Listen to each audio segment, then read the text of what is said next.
தயவு செய்து பத்திரிகை தோழர்கள் ஊடக நண்பர்களுக்கு நான் சொல்றது, தமிழ்நாட்டு மக்களுக்கு நான் சொல்றது இது நான் மதிமுக சார்பாவோ எதுவும் சொல்லலை.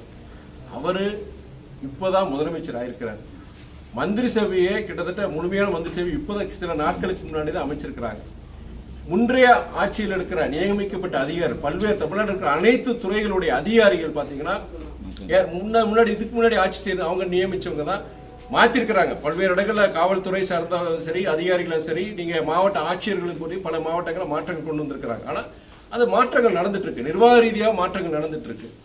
அது ஒரு கால அவகாசம் கண்டிப்பா நம்ம கொடுக்கணும். குறைந்தபட்சம் ஒரு 6 மாசம், 6 மாதத்திலிருந்து 1 வருடம் வரை ஒரு வெயிட்டிங் டைம். அது நம்முடைய முதலமைச்சர் சகோதரர் விஜய்க்கு சரி, புதிய அரசாங்கத்துக்கும் கண்டிப்பா கால அவகாசம் கண்டிப்பா கொடுக்கணும்.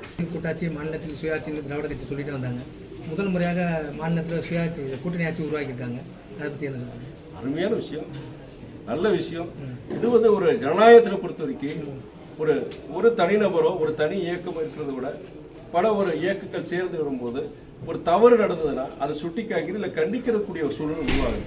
இது கலெக்டிவ் ரெஸ்பான்சிபிலிட்டி நம்ம சொல்லணும். தொடர்ந்து நம்ம மாநிலத்தில் கூட்டணி ஆட்சி வந்தால் நல்லதுன்னு சொல்லுங்க. நல்லதான் சொல்லுவேன், நான் கண்டிப்பா நல்லதான் சொல்லுவேன். இது யார் வேண்டாம்னு சொல்லுவாங்க? யார் வேண்டாம்னு சொல்லுவாங்க? அதனால இது மக்களால் அனைத்து இயக்கங்களால் வரவேற்கத்தக்க ஒரு விஷயத்தை நான் பார்க்கணும். தொடர்ந்து 4வது முறையாக பெட்ரோல் டீசல் விலை இன்னைக்கு உயர்ந்துகிட்டே வருது. இந்த 5 மாநில சட்டசபை தேர்தல் முடிஞ்சோன்னா தொடர்ந்து உயர்வுகள் இருக்கு.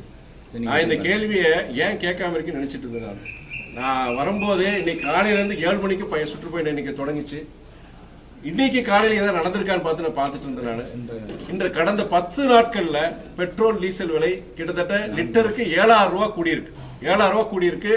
இன்னைக்கு பெட்ரோலுடைய விலை கிட்டத்தட்ட 107 நினைக்கிறேன். 107 லிட்டர் 107. டீசல் விலை கிட்டத்தட்ட 100 ரூபாய்க்கு தொட்டிருக்கு இன்னைக்கு. இது ஒரு மிகப்பெரிய ஒரு சங்கடத்தை யாருக்கு? சாதாரண சாமானிய மக்களுக்கு மிகப்பெரிய சங்கடங்களை உருவாக்கும்.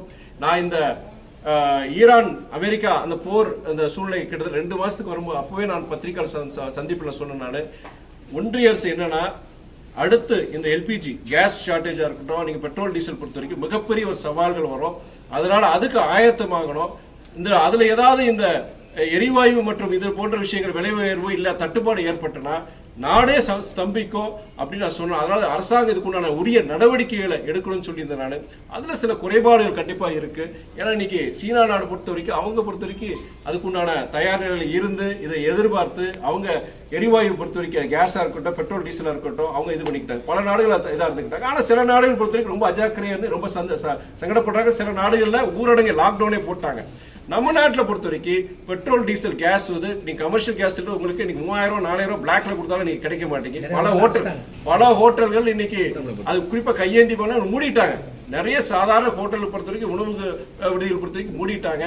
இன்னைக்கு அதே நேரத்தில் இன்னைக்கு பெட்ரோல் டீசலோட விலை வருனால என்னன்னா போக்குவரத்து செலவு இன்னைக்கு வீடுகளுடைய அத்தியாவசிய பொருட்கள் எல்லாருடைய விலைகளும் இன்னைக்கு உயர்றதுக்கு உண்டான காரணமா இருக்கும். இது மிகப்பெரிய ஒரு அபாய நிலையை இன்னைக்கு அபாயமான ஒரு இது உருவாயிருக்கு. ஒன்றிய அரசு இதுக்கு கவனம் செலுத்தினா சொல்றாங்க. ஒன்னே என்ன சொல்லுவாங்கன்னா, நீங்க கச்சா எண்ணெயுடைய விலை ஏறிடுச்சு, நீங்க மேற்காசியில் இருக்கிற அந்த போர் சூழ்நிலைனால நமக்கு தட்டுப்பாடுனால இன்னைக்கு அதனால சொல்லுவாங்க. ஆனா ஒன்னு சொல்றேன் நானு, நீங்க கிட்டத்தட்ட கடந்த 2014 இருந்து இந்த 2026 வரைக்கும் கச்சா எண்ணெயுடைய விலை உயர்வு இறக்கத்தை நீங்க கொஞ்சம் பார்க்கணும். நீங்க தயவு செய்து இது பத்திரிகை முக்கியமான ஒரு இது. நீங்க 2014 2026 வரைக்கும் இன்னைக்கு கச்சா எண்ணெயுடைய பீப்பா கிட்டத்தட்ட பேரலுக்கு கிட்டத்தட்ட $100 வரைக்கும் இருக்கு.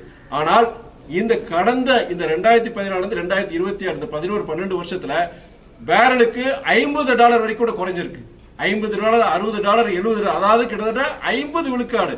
நீங்க 50 விழுக்காடு 40 விழுக்காடு 30 விழுக்காடு குறைஞ்சிருக்கு. அப்படி குறையும் பொழுது நம்முடைய ஒன்றிய அரசு இந்த எரிவாயு பெட்ரோல் டீசல் கேஸ் விலையை குறைச்சாங்களா அப்படின்னு கேள்வி குறைச்சிருப்பாங்க. $1 $2 குறைச்சிருப்பாங்க. ஆனால் அந்த கச்சா எண்ணெயுடைய விலை வீழ்ச்சிக்கு நிகராக 50 விழுக்காடு 40 விழுக்காடு 30 விழுக்காடு அது குறைஞ்சது இல்லையா? அப்போ அதுக்கு நிகராக பெட்ரோல் டீசல் விலை கேஸ் விலை குறைச்சாங்களா? குறைக்கல. இப்பயுமே நம்ம என்ன சொல்றோம்னா, நீங்க ஆயில் கம்பெனி எல்லாமே பாத்தீங்கன்னா கடுமையான நஷ்டம், ஒரு நாளைக்கு ஆயிரக்கணக்கான கோடி நஷ்டமாகுது. நாங்க என்ன பண்றோம், வழி இல்லாம இதை நாங்க பாஸ் ஆன் பண்றோம்னு சொல்லி ஒன்றிய அரசாங்கம் சொன்னா அது ஏற்புடையது கிடையாது. கடந்த 12 ஆண்டுகளில் நீங்க கச்சா எண்ணெயுடைய விலை கிட்டத்தட்ட $50 $60 கிட்ட 40 விழுக்காடு 50 விழுக்காடு நீங்க குறையும் போது அப்போது அதுக்கு நிகராக அது விலைவீழ்ச்சிக்கு நிகராக நீங்க பெட்ரோல் டீசல் கேஸ் விலையை நீங்க குறைக்கல. அதனால இது நம்ம கண்டிக்கத்தக்கது. நீங்க பெட்ரோல் டீசல் கேஸ் தட்டுப்பாடு இருக்கக்கூடாது. விலை உயர்வு இந்த 10 நாட்கள்ல கிட்டத்தட்ட 7000 ரூபாய் நீங்க லிட்டர் கூட்டியிருக்கீங்க. இது அடித்தட்டு மக்களை கண்டிப்பா ரொம்ப பாதிக்கும்னு சொல்லிட்டு ஒன்றிய அரசு குறிப்பா நம்முடைய பிரதமர் மோடி அவர்கள் இதற்குரிய நடவடிக்கை எடுக்கணும் தான் என்னுடைய வேண்டுகோள். என்னுடைய விருப்பம், இயக்க தொண்டர்களுடைய விருப்பம், இயக்க நிர்வாகிகளுடைய விருப்பம், இனிமேல் ஒரு தேர்தல் மதிமுக சந்திக்க வேண்டும் என்றால் அதுல மதிமுகக்குன்னு உண்டான சின்னத்துல தான் நாங்க நிற்போம். கிடையாது. அது என்னுடைய தலைமை அதுக்கு உண்டான முடிவு எடுக்கணும். அடுத்து பொதுக்குழு வருது. தமிழ்நாட்டில் இருக்கிற அத்தனை மறுமலர்ச்சி திமுகவுடைய தொண்டர்கள் நிர்வாகிகளுடைய ஒட்டுமொத்த விருப்பம், அவங்களுடைய கருத்து என்னன்னா மதிமுகக்குன்னு ஒரு சின்னம், அந்த சின்னத்தை தவிர வேற இயக்க சின்னத்துல நிக்க கூடாதுங்கிறத விருப்பம். அது தலைமை கிட்ட இந்த பொதுக்குழுல எனக்கு பேசுறதுக்கு வாய்ப்பு கிடைச்சானா கண்டிப்பா நான் பேசுவேன்.